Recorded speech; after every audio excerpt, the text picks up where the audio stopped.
కృష్ణా జిల్లా గన్నవరం దావాజీగూడెంలోని జీఆర్కే ప్యారడైజ్ అపార్ట్మెంట్లో జరిగిన కాజా రజిత కుమారి హత్య కేసును పోలీసులు ఛేదించారు. జిల్లా ఎస్పీ విద్యాసాగర్ నాయుడు ఆధ్వర్యంలో మచిలీపట్నంలోని జిల్లా పోలీసుల కార్యాలయంలో నిర్వహించిన మీడియా సమావేశంలో కేసు వివరాలను ఆయన వెల్లడించారు.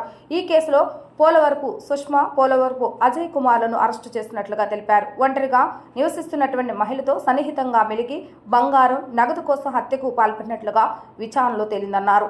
నిందితుల నుంచి సుమారు 390 గ్రాముల బంగారు ఆభరణాలు, 1,60,000 రూపాయల నగదు, నేరానికి ఉపయోగించిన ద్విచక్ర వాహనాన్ని స్వాధీనం చేసుకున్నట్లుగా ఎస్పీ తెలిపారు. మొత్తం స్వాధీనం చేసుకున్న సొత్తు విలువ సుమారు 56 లక్షల రూపాయలు ఉంటుందని చెప్పారు. అపార్ట్మెంట్లోని సీసీ కెమెరాల ఆధారంగా నిందితులు గుర్తించి అరెస్టు చేసినట్లుగా పేర్కొన్నారు. కేసు దర్యాప్తులో ప్రతిభ కనబర్చిన పోలీస్ సిబ్బందిని ఎస్పీ అభినందించారు. మన కృష్ణా జిల్లా గన్నవరం సర్కిల్లోని గన్నవరం సబ్ డివిజన్లో సంబంధిత గన్నవరం పిఎస్లో నమోదైన కేసు తాలూకు వివరాలు వెల్లడిస్తున్నాం. ఇక్కడ గన్నవరం యొక్క దావాజీగూడెం రోడ్లో జేకేఆర్ ప్యారడైజ్ అనే అపార్ట్మెంట్స్లో ఫ్లాట్ నెంబర్ 401లో రీసెంట్గా ఒక ఎల్డర్లీ లేడీ చనిపోయి ఉందని చెప్పి వచ్చిన ఇన్ఫర్మేషన్ బట్టి కేసు నమోదు చేసి దాన్ని దర్యాప్తు చేయడం జరిగింది. వివరాల్లోకి వెళ్తే ఇక్కడ రజిత కుమారి అనే లేడీ, ఈవిడ 55 years ఏజ్. ఈవిడ ఒక్కతే కూడా శ్రీనగర్ కాలనీలో ఒక పిన్నిమర నడుపుకుంటూ ఇక్కడ పర్టికులర్ అపార్ట్మెంట్స్లో అద్దెకు ఉంటుంది. 2 కుమార్తెలు ఉన్నారు. ఇద్దరికి కూడా వివాహమై యుఎస్లో స్థిరపడి ఉన్నారు.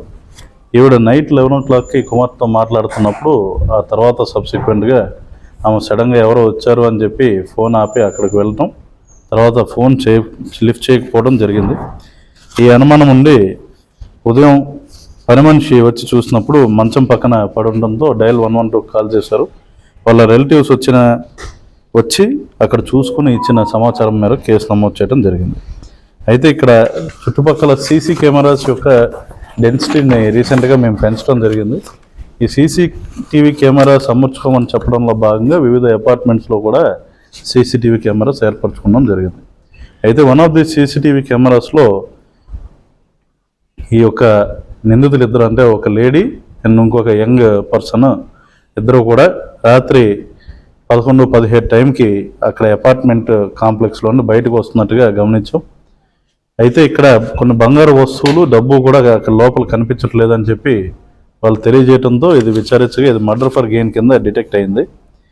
ఈ లేడీ అండ్ వాళ్ళ అబ్బాయి ఇద్దరు కలిసి ఈవిడ దగ్గర చిట్టీలు వేయటం అండ్ ఆ చిట్టీ అమౌంట్ గురించి అడగడానికి వచ్చినట్టు వచ్చి అంత ఆర్గ్యుమెంట్ చేసుకుని ఫర్దర్గా ఆమెని స్మాదరింగ్ చేసి చంపడం జరిగింది.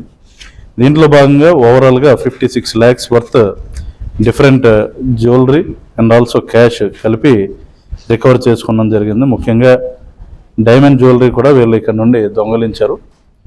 ఇది చూస్తే మనకి రాబడిన సమాచారం మేరకు 29వ తేదీ సాయంత్రం 4 గంటలకు కోనయ్య చెరువు సమీపంలో వీళ్ళని మనం ముద్దాయిలను అరెస్ట్ చేయడం జరిగింది. అరెస్ట్ సమయంలో మేము విచారణ చేపట్టి ఈ ముద్దాయిలు కూడా ఈ పర్టికులర్ అఫెన్స్కి అడ్మిట్ అయ్యి సబ్సిక్వెంట్గా ఈ ప్రాపర్టీ వాళ్ళ దగ్గర నుండి రికవర్ చేయడం జరిగింది.